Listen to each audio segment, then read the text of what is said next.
રાજકોટના ward number 4ના પૂર્વ corporator Anil મકવાણાના circuit house ખાતેના વિડીયો છે તે પૈસાની લેતી દેતીના વિડીયો વાયરલ થયા છે। ત્યારે અનિલભાઈ મકવાણા આપણી સાથે જોડાયા છે, તેમની સાથે વાત કરીશું।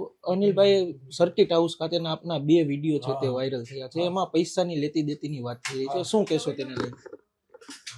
મારા હિસાબે આ વિડીયો એઆઈ નિર્ધારિત છે, મને બદનામ કરવાનું કાવતરું છે, બરોબર છે।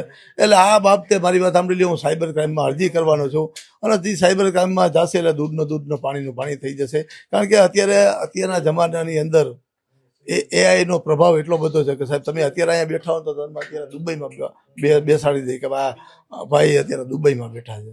એટલે મને લાગે છે આ 2 વિડીયો એઆઈ નિર્ધારિત છે અને એટલે આ બાબતમાં હું વિશેષ કોઈ ખુલાસો કરવા માંગુ છું। એમાં કંઈક પૈસાની લેતી દેતીની વાત કરવામાં આવે છે બંને વિડીયોમાં। એક વિડીયોમાં 60,000ની તો બીજા વિડીયોમાં કંઈક રત્નદીપ છે ત્યાં સોસાયટીનું બાંધકામને લઈને કંઈક અરજી પાછી ખેંચવાની વાત છે તેવી વાત કરવામાં આવે। શું કહેશો?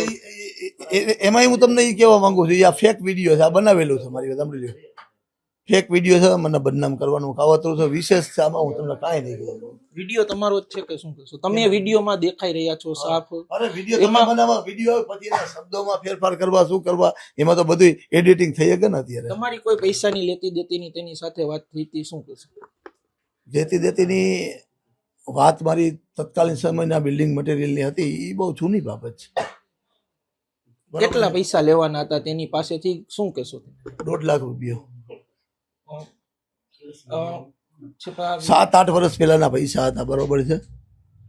આ વિડીયો અંદાજે કેટલો જૂનો હતો, એ રીતે ઉતાર્યો એને ખબર હોય ને કેટલો જૂનો છે।